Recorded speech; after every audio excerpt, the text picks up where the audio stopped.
बिस्मिल्लाहिर्रहमानिर्रहीम। Lecture number 13 book 1 से हम 2 पे ट्रांसफ़र हो चुके हैं। फंक्शंस और लिमिट्स के जो टॉपिक्स हैं उनके बारे में स्टडी कर रहे थे। लास्ट टाइम आप लोगों को डोमेन और रेंज के कॉन्सेप्ट को क्लियर करवाया गया था। नेक्स्ट उसके बाद हम स्टार्ट करते हैं even function and odd function.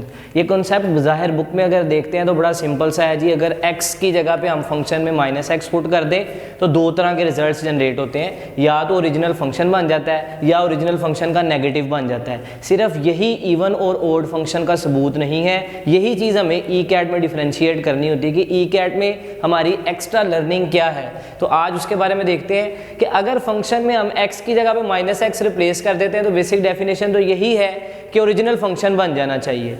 Next देखें ऑन ग्राफ इसकी रियलिटी क्या है कि अगर ग्राफ में हमारे पास एक पॉइंट है, जैसे फर्ज कर लिया ये इसके कोऑर्डिनेट्स हैं x एंड y, ठीक। अब इसके अगेंस्ट यहाँ पे एक पॉइंट ले लिया जाता है -x -y।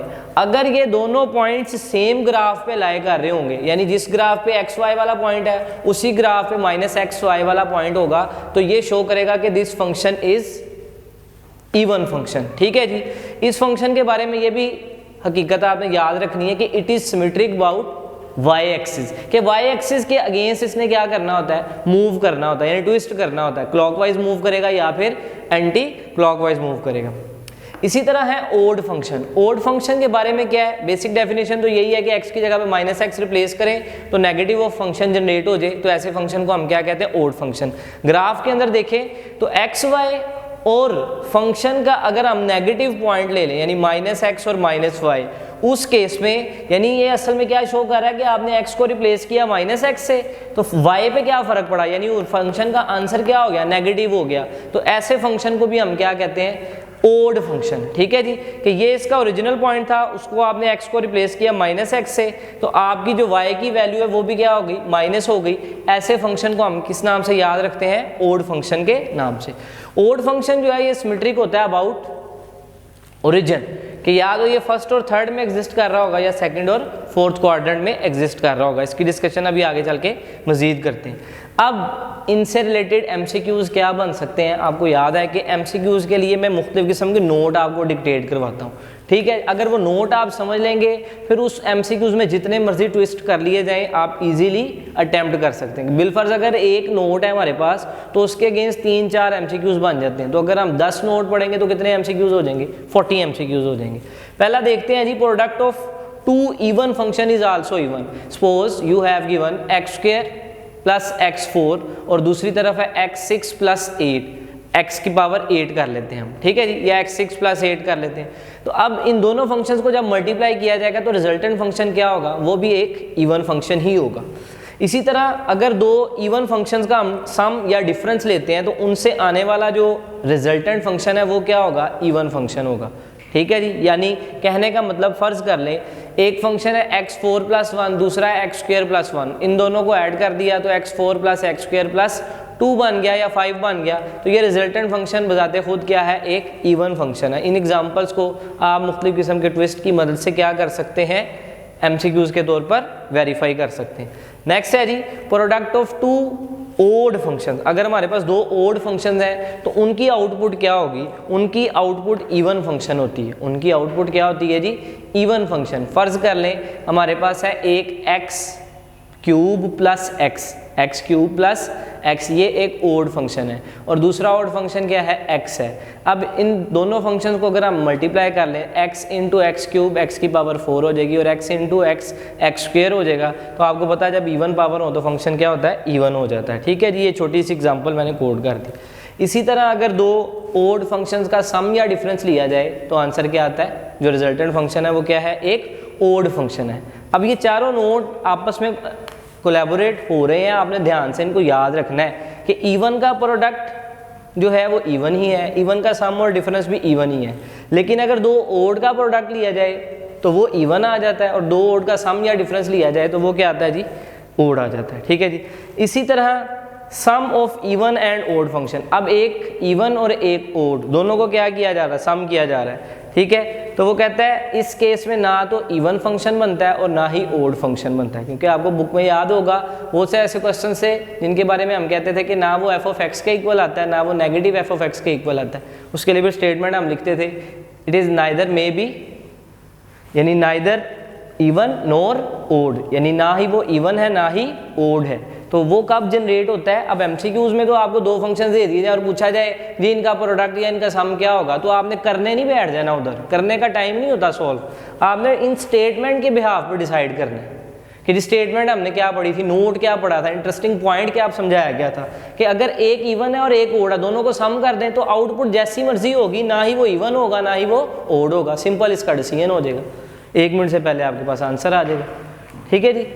Next, product of even and odd function. अगर एक इवन है और एक ओड है, उनका प्रोडक्ट लिया जाए तो रिजल्टेंट क्या बनेगा? ओड फंक्शन बनेगा। फंक्शन जिस तरह के मर्जी हो, आपने सिर्फ ये देखना है कि एक इवन है एक ओड है, दोनों का प्रोडक्ट ले लिया जा रहा है तो आंसर क्या आएगा? ओड फंक्शन आ जाएगा। ठीक है जी।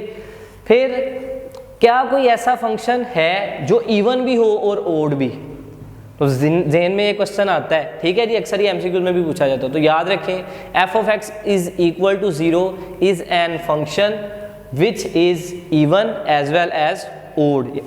एक्स की जगह पे आप जीरो है ना, तो अब यहाँ पे जब आप x को माइनस एक्स से रिप्लेस करेंगे तो एफ ऑफ एक्स 0 ही आएगा, माइनस एक्स फिर रिप्लेस करेंगे, चाहे आप नेगेटिव 0 लिख दें तब भी आंसर पे कोई फर्क नहीं पड़ने वाला। तो F of x is equal to 0 एक ऐसा फंक्शन है जो कि इवन होने के साथ साथ ओड फंक्शन भी कंसिडर किया जाता है। इसी तरह if F of x is odd then F dash X is even, F of x is differentiable. मतलब क्या है कि अगर हमारे पास जो गिवन फंक्शन है वो ओड है और उसका आप डिफरेंशिएशन करने से नया रिजल्टेंट फंक्शन बना दें तो वो क्या कहलाएगा? Even function. शर्त ये है कि गिवन फंक्शन क्या होना चाहिए? डिफरेंशिएबल। और अगर गिवन फंक्शन इवन है, गिवन फंक्शन क्या है?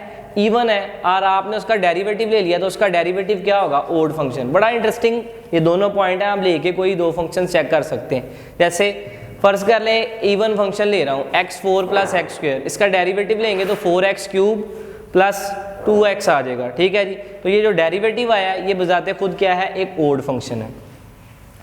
If F of x and g of x are even then f of g या f o g is even. ठीक है जी, कि अगर दोनों फंक्शन हमारे पास इवन थे, उनसे हमने कंबाइंड फंक्शन या कंपोजिट फंक्शन बनाया एफ ऑफ जी या एफ ओ जी।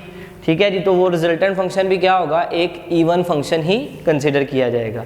इसी तरह दो फिर फंक्शन है f of x and g of x, दोनों ओड फंक्शन है, उस केस में हमारे पास एफ ऑफ जी जो है वो क्या होगा? ओड फंक्शन होगा। ठीक, ये दोनों पॉइंट्स आपको पता होने चाहिए। स्टार्टिंग पे जो पॉइंट मैंने मेंशन किए थे कि कौन सा फंक्शन किस जगह पे इवन और ओड कंसिडर होता है या किसके अगेंस्ट वो ट्विस्ट करता है, तो आपका जो इवन फंक्शन है वो फर्स्ट और सेकंड क्वाड्रेंट में या तो एग्जिस्ट कर रहा होगा जिसमें वो इवन रहेगा, या थर्ड और फोर्थ क्वाड्रेंट में उसके कोरस्पॉन्डिंग पॉइंट्स होंगे।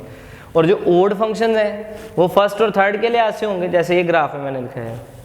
ठीक है जी, या फिर सेकंड और फोर्थ में इनके पॉइंट्स एग्जिस्ट कर रहे होंगे, तब ये आपस में इवन या ओड हो सकते हैं। इसी तरह f of x is an even and g of x is an odd then f of g is an even function. अब क्या है कि एक फंक्शन इवन कर दिया जाए, एक ओड कर दिया जाए। पहला इवन है, दूसरा क्या है? ओड, तो रिजल्टेंट आउटपुट क्या है? इवन। दूसरे में क्या है? पहला ओड कर दिया, दूसरा इवन कर दिया, तो आउटपुट क्या हो गई? ओड हो गई। दोबारा देख लें कि अगर हम एफ सर्कल जी या f of g of x find कर रहे हैं, पहला फंक्शन इवन है और दूसरा ओड है, तो आउटपुट क्या है? इवन। अगर पहला ओड है और दूसरा इवन है तो आउटपुट क्या है? ओड है। ठीक है जी। इसी तरह यहाँ पे है कि अगर दोनों फंक्शंस क्या हो? 1 to 1, तो F of g of x वो क्या होगी? हमारे पास 1 to 1 ही होगी।